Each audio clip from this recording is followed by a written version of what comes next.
Hello everybody. So my good friend Metal Mickey started a thread. It's good to see a thread flying around the VC. It's been a while, so hats off to Michael for doing that. He was basically talking about pick 10 90s death metal albums that sort of define the genre, that if aliens came down and instead of wanting to devour the planet of its resources, just wanted to discover some good heavy metal. And what's kind of naughty about Mike, he's picked 90s death metal albums. He hasn't let us pick those little ones in the, well, not little, those massive ones from the late 80s and 89 that are huge within the genre. So it got me thinking a little bit. But obviously it's a thread about old school death metal. I was always going to get involved. So 10 90s death metal albums that define the genre. And I've kind of gone a bit similar to Mike when he picked sort of countries and sort of genres within the genre. And I've kind of gone for 10 sort of reasons, not 10 reasons, 10 definitions, I suppose, of what makes death metal so good. But I've cheated a little bit. I'm going to show you 2 albums at the start. I'm going to show you the 10 that define death metal, but the 2 at the start I've got to show you, because if anybody was to ever ask me, you know, which albums do I need to listen to if I'm going to get into death metal, these are the 2 that I would every time say. And this has been hard, you know, you're talking about me, an old school death metal fan. So to sort of pick 10 albums, to pick, you know, the definition of death metal into 10 albums is hard. That's why I've got these 2 here. And the only reason is because all of these definitions, I couldn't kind of find a place for them in there, but they are the definition of death metal. Cause of Death by Obituary and Massacres from Beyond.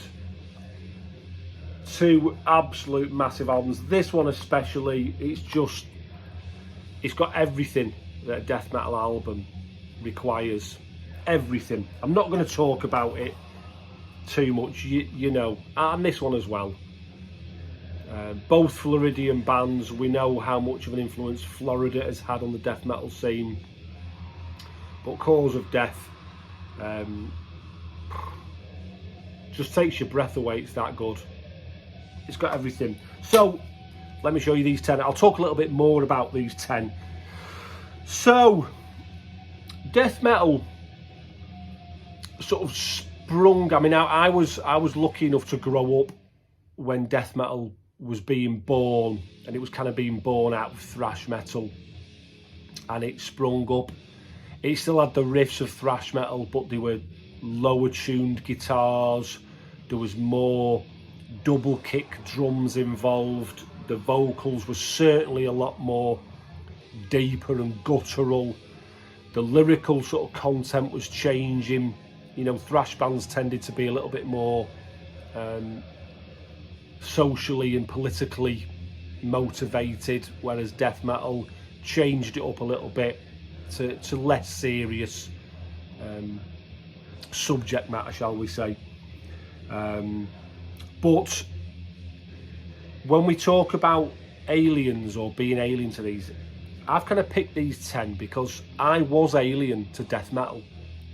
I was a thrash metal fan through and through, and the late 80s happened and the birth of death metal, not the birth then, but the early days of death metal, when the sort of those quintessential albums were coming through. So I've picked these because, like I say, I was alien, and these shaped me into being a death metal fan at 50 years old. You know, when these came out, I was in my late teens. So over 30 years, I have been listening to this style of music, and I still love it, and it's because of these albums.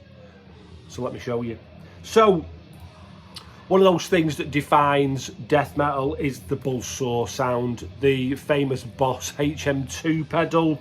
And for me, the definition of that is this album, Left Hand Path by Entombed, the debut release from the Swedish masters. This, we know it's got that HM2 pedal sound. This was the first time I'd really heard it. I had heard sort of the Nihilist demos a little bit, but this was the first time I'd properly heard it, properly produced.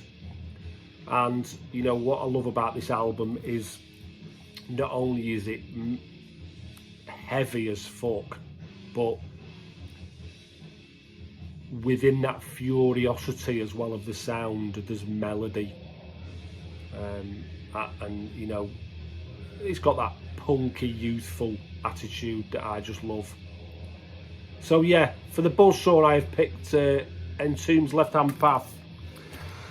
Another thing that defines death metal, number 2, gory subject matter, violent imagery, you know, talking about serial killers and zombies and blood and gore. And this album for me encapsulates all that. Cannibal Corpse and their debut, Eaten Back to Life. I'll never forget first hearing this album. This was like a step up from other death metal albums for me, and the lyrical content. You know, early on, this album kind of inspired Enchantment very early on in our fledgling career. Our lyrics were based on that, but I'll never forget, you know, the lyrics. Father of 3 was impaled at the wheel, skull became part of the dash. His eyeballs ejected, his sight unaffected. He saw his own organs collapse. I'd never heard anything like that in my life then. I was just intrigued, I was besotted, you know, just the album artwork, everything about it, just absolutely fabulous. Fabulous album. Cannibal Corpse, Eaten Back to Life, again from 1990. So, number 3, another definition of death metal, the aggressiveness, the brutality of the style of music. And this album, this again, it encapsulates it all. Immolation, Dawn of Possession. 91 this was released. This again was another level, even up from Cannibal Corpse. The production was more murky, it had a more evil sound to it, and we speak about, you know, a lot of people, Mike is included as well, we speak about Immolation, that claustrophobic sound, that style, but it completely envelops you, and it sort of draws your attention. You know, you think, I can't just have that on in the background, I need to listen to that. It's just engrossing. But it's dark and evil death metal through and through. Absolutely brilliant album. Immolation, Dawn of Possession. Number 4, again, I'll try not to say number 4, the definition of the evil sort of satanic lyrical side and imagery to death metal. And there's no other choice for me but this. Deicide's debut, self-titled, infamous Glenn Benton there. You know, when I first saw pictures of him in the magazines, the guy had at the time had branded his forehead with an inverted cross, scarred it, you know, like it was deep in there. There was no way that wasn't going to stay there for the rest of his life. And it had a real impact, I think, on me and my friends. We were like, that guy's fucking serious, you know. It's not just about the music, it was about more than that then. But this album is just the epitome of anti-Christianity and evilness, and it's, I suppose, really looking back, it was, you know, black metal was a thing. The imagery and the lyrical content was I suppose similar in some aspects, but the music was completely thick and heavy and intense, not like black metal was.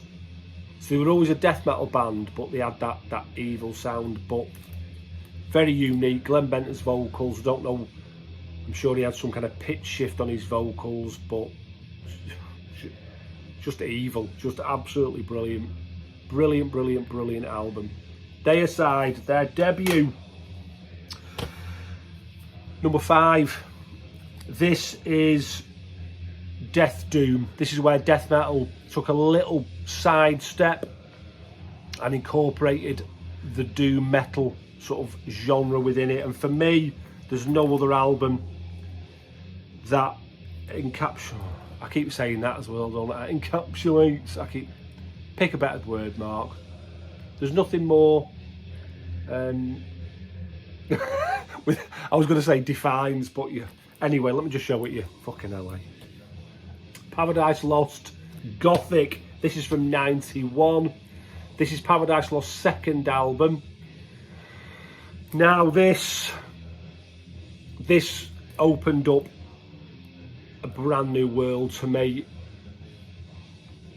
and one that me and my friends never look back from, because I always, as much as I love the sort of brutality and the heaviness of death metal, I have always enjoyed music with emotion in it, and this incorporated that. It wasn't just heavy, you know. This was the guitar tone wasn't all about being heavy. They'd cranked it back a bit. This was all about melody and the emotion that you could get into music. I mean, Nick Holmes' vocals on this is one of the greatest death metal vocal performances to my ears. His vocals are just superb on it, but the incorporated orchestral sort of moments and female vocals into there, and it was just a real groundbreaking album. I know it's called Gothic, and I suppose you could say it's got that, this was a start of Gothic metal, if you will, but for me it wasn't. This was the beginning of Death Doom. This was emotion being thrown into the mix. Just a fabulous album, absolutely brilliant. Paradise Lost and Gothic. Number 6, we have got, and again, I suppose with that lyrical content I was talking about, with the gore and the violence, it definitely ramped up, and the lyrical content became then about, you know, sexual depravity and rape and you know, not nice things, misogynistic sort of lyrical content, you know. But again, it was in keeping with the imagery and the sound of the music. And again, no album better represents that. Represents another word. I've got another word in there. Represents that than this album. Pungent stench. For God your soul, for me your flesh. What year was this? This is 90. This is their sort of debut release. They'd released a few splits and EPs beforehand, but the lyrics on this were just horrible. You know, when I first heard them, now I'm completely desensitized to them, but when I first heard them and read them, I was just like, what? You know, it was just ridiculous. But you soon realise that it wasn't serious. There was nothing serious about anything they wrote. It was just another form of lyrical content. It fitted the music. They wanted to be obscene and extreme, and they were. You know, you can see that album cover, look, you know, body parts and smashed skulls, the name of the band, Pungent Stench. Songs: Bonesaw, Embalmed in Sulfuric Acid, Blood, Pus and Gastric Juice. Says it all. But love this band, love this album. This is just rotten, filthy, disgusting death metal, musically and lyrically. Number 7, we're talking technical death metal, and again, no album better represents that to me than Atheist's debut from 90, Piece of Time. Now this album was recorded, I do believe, in 88, but never managed to get a release till 1990 because they had some issues with the record label he first signed to, going bankrupt. I can't remember what it was exactly, but this was introducing again another aspect into death metal. This guy here, Roger Patterson, the bass player, unfortunately passed away very young, but he was, I suppose maybe you could call him the Cliff Burton of death metal, really. He was revered. A lot of people were talking very highly of him and his style of playing, and that's what this album did. It incorporated the technicality, the sort of you know, jazz tempos and classical elements, and you know, again, it was moving death metal all over. I mean, death metal was, you know, even in its infancy, was moving fast. It was going through a lot of different changes and styles, and bands were very able to experiment constantly with their sounds. But the fantastic album. I'll try not to say that after every album, fantastic, because I won't be showing it otherwise, would I? Because these are the 10 albums that define death metal for me. So obviously, they're all fantastic in my ears. So, number 8, death metal is getting more progressive. And for me, really, when I look back, there's a lot of sort of progressive death metal albums nowadays, but for me, this was the one that kind of began that change. Pestilence's Testimony of the Ancients. Martin Van Drunen, one of my heroes vocally in death metal, had left the band, and the main man here, Patrick Mamelli, was taking over the vocal department. But you know, straight away, what have we got on here? How many songs are on there? 16 tracks on there. So straight away when you saw that, you were like, 16 tracks, okay. But we soon found out a lot of these tracks were more musical interludes. Patrick Mamelli was playing with, experimenting with, you know, synth guitars and things like that, you know. And again, they were introducing that element of sort of jazz and classical influences in there. And I know, listen to this now, it doesn't sound as progressive as a lot of other bands, but back in the day, for me, this was a real twist on death metal. And you could tell Pestilence were, you know, you weren't sure whether they were going to go down the technical route or what, really. So for me, that makes it quite a progressive release, really. And a fabulous album. Number 9, we've got death metal with grindcore, death grind. And this is where Mike was naughty, really, because straight away I was thinking Symphonies of Sickness, Carcass, one of the greatest albums ever recorded in my mind. Grindcore mixed in death metal. 89 it was released.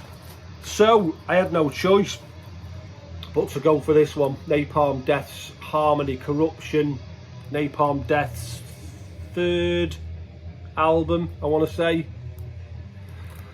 This one, a change of lineup. Obviously we've only got Shane and Mick, the original members. We've got Barney from Benediction. We've got Mitch Harris, who came from Righteous Pigs, and the late great Jesse Pintado on guitar.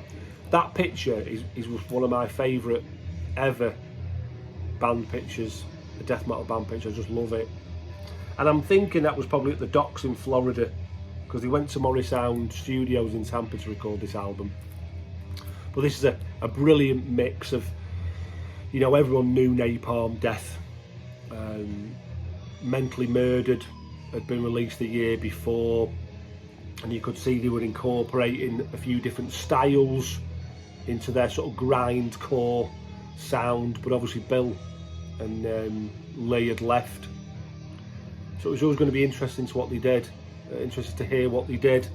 And the song Suffer the Children, I remember when I first heard that and that riff that kicks in, I was like, whoa, you know, Napalm Death, so what's going on here, you know?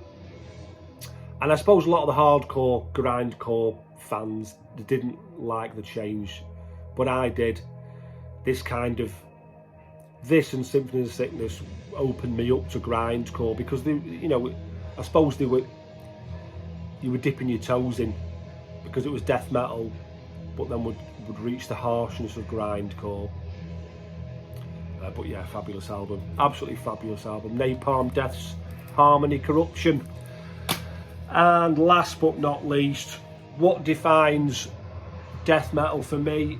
Filthy, dirty, and horrible. And no album defines that better than Mental Funeral, Autopsy's second full-length release.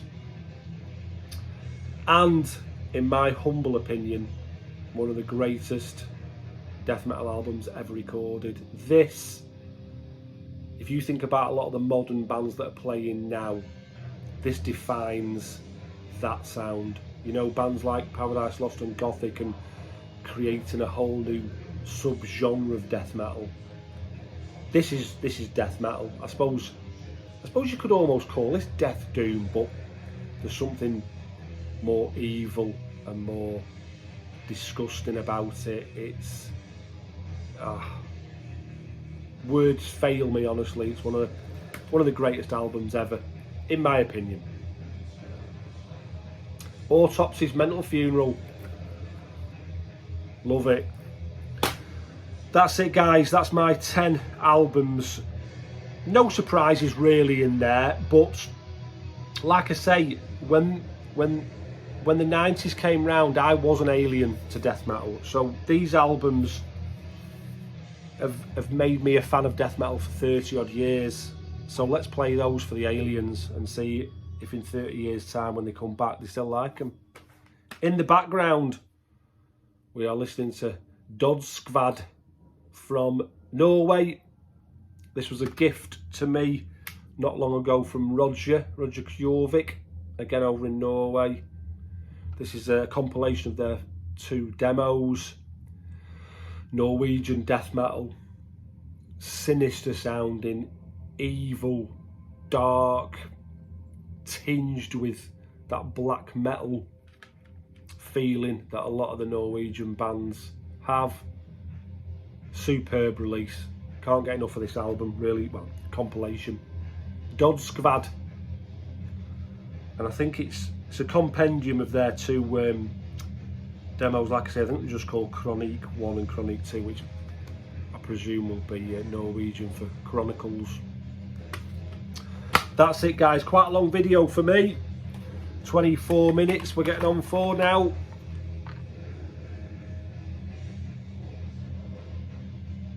Two monsters of death metal. Anybody watching this video and you're not a death metal fan, start off with these 2, because you won't go far wrong. Thank you as always for taking the time to listen to me going on talking about music. I know that's why we're here. We enjoy hearing each other's opinions, and we value each other's opinions. You know, I love watching other people's YouTube channels, and it is just discovering, you know, music all the time and hearing what the journeys people have had, and things like this, threads like these are just perfect for that, because it's not just me showing new CDs or albums that I've bought. I enjoy making these videos and seeing these threads, because these are the ones that it makes you pull bits out of your collection that, you know, have been in there for years and years, and sort of telling stories and anecdotes and thoughts surrounding them. But anyway, I shall let you go. I've kept you long enough. I'll be back soon with another video. Until then, take care. Thank you. Bye bye.